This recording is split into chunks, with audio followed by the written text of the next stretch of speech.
Under the veil of an ashen New Hampshire sky, Salem, a quaint town perched on the brink of the uncanny, hid in plain sight. The morning mist wound its tendrils around the old oak trees, whispered secrets to the silent graveyard, and eventually settled on Jack Morgan's weather-beaten face. Jack, a man of eroding middle years, bore the marks of life's ruthless tide, the widower's weight of sorrow in his eyes, the softened lines of a once strong jaw, and an air of melancholy woven into the very fabric of his being. Jack's residence, an old two-story Victorian house, mirrored his solitude. In that quiet mausoleum of his past, amidst dust-laden memories and fading laughter, he battled his own ghosts. One ghost, however, was more tangible than others. His daughter Emily, living yet lost to him, distanced by the chasm of estranged affection and a decade's worth of unspoken regrets. Outside, Salem remained indifferent to his plight.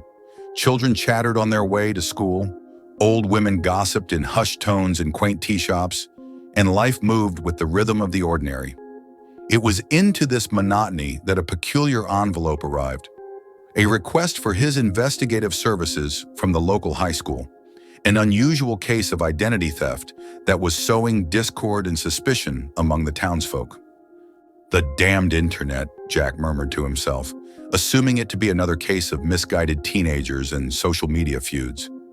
But as he delved into the file, the simplicity of the case began to unravel. Multiple instances of stolen identities, methodically executed, linked intricately around a core group of students and teachers. It was far more than a juvenile prank.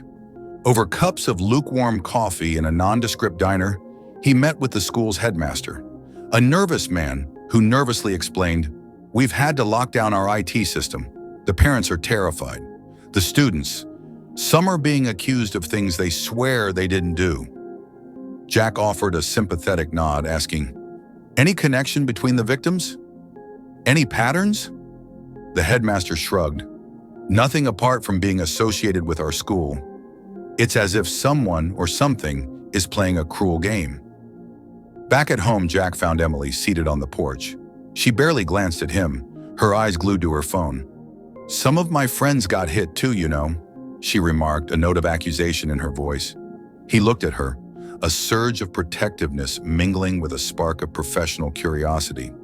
Poring over the case notes that night, he was caught in the crossfire of two roles: a father, wishing to protect his child from an invisible threat, and an investigator, peeling back the layers of an increasingly intricate mystery.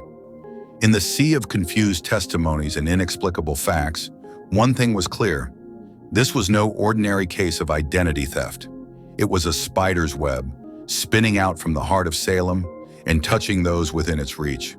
And as the evening light died, the town plunging into the mouth of a moonless night, he stood on the precipice of the unknown, feeling the first chilling whisper of an unspoken horror. The echo of the ordinary mutating into the extraordinary.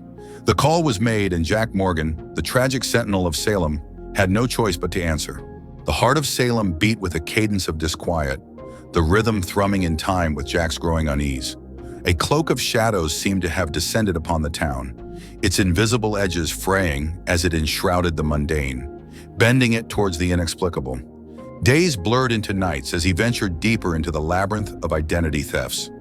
Conversations with victims revealed a common thread, an unnerving pattern buried beneath the surface chaos.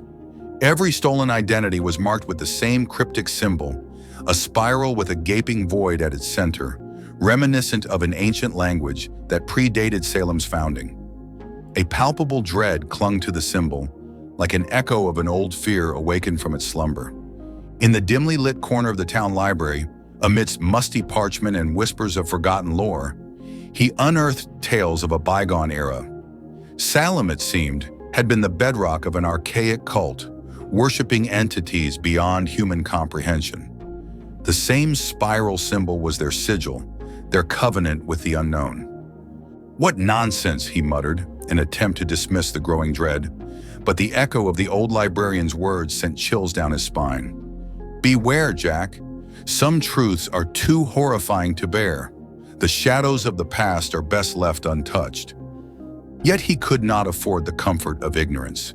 Every conversation, every document, Every restless night twisted him further into the spiral. Emily, too, was being pulled into the chaos. He could see it in her furrowed brows, her restless sleep, the nervous flicker of her eyes whenever her phone buzzed with a new message. In a heated conversation one night, she finally confronted him. "You don't understand, Dad. It's not just about stolen identities. It's like something's trying to get inside our heads." He wanted to comfort her, to promise her safety, but he could see the same dread reflected in her eyes, a dread that he himself was feeling. "I'm doing my best, Emily," he reassured her, his voice rough with concern. The discordance between them became a silent specter, a third presence that lurked in their increasingly strained conversations. Her growing fear served as a bitter reminder of his dual roles. As a father seeking to protect his child and an investigator treading a path that was leading him into darker depths, he realized the chilling truth. Identity theft was not a means to an end. It was a harbinger, a herald for a horror that was awakening from the depths of time and human understanding. The shroud of shadows had finally parted, revealing a glimpse of an abyss that was far more terrifying and profound than he could have ever imagined.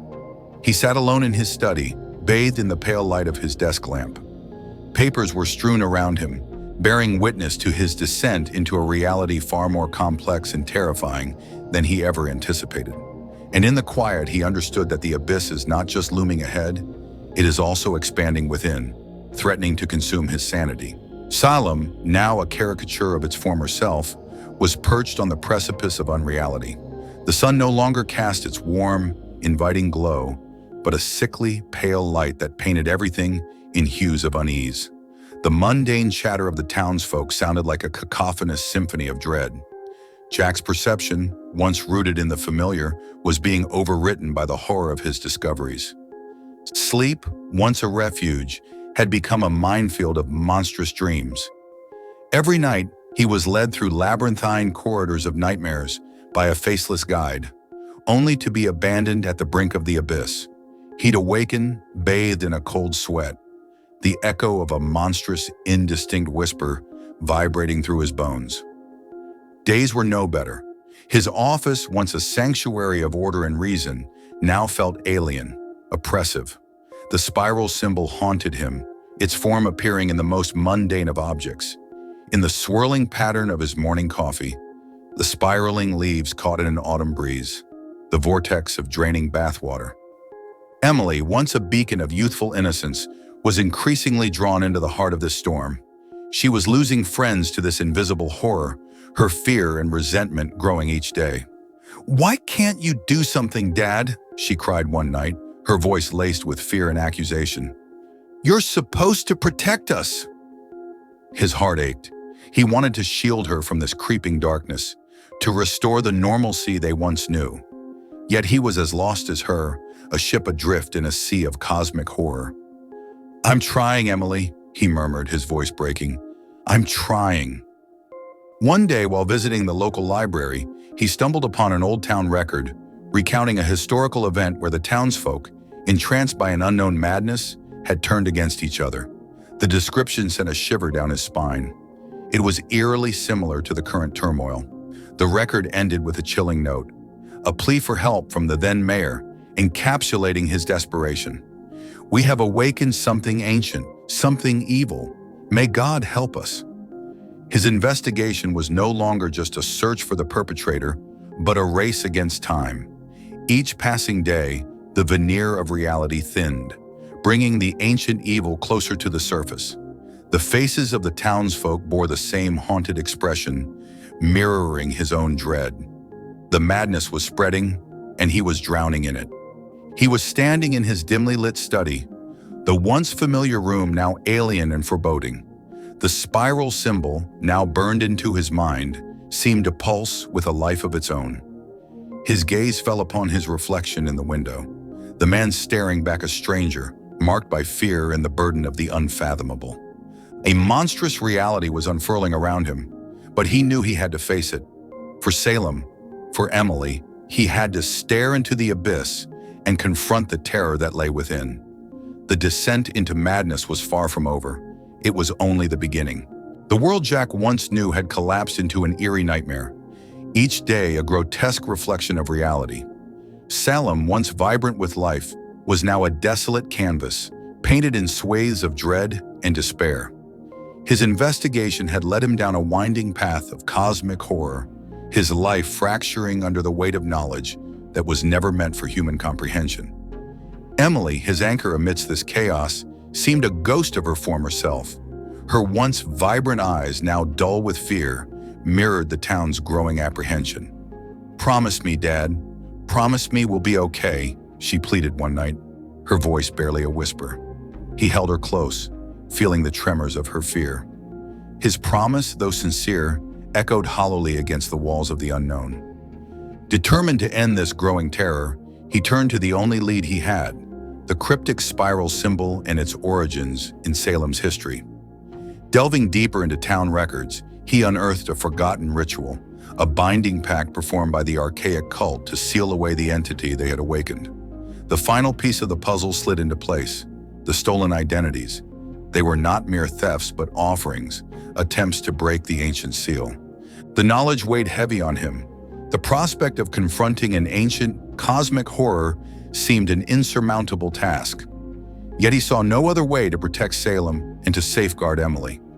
Armed with the ritual and a courage born of desperation, he ventured to the high school grounds one hauntingly silent night, into the epicenter of the chaos, into the eye of the storm.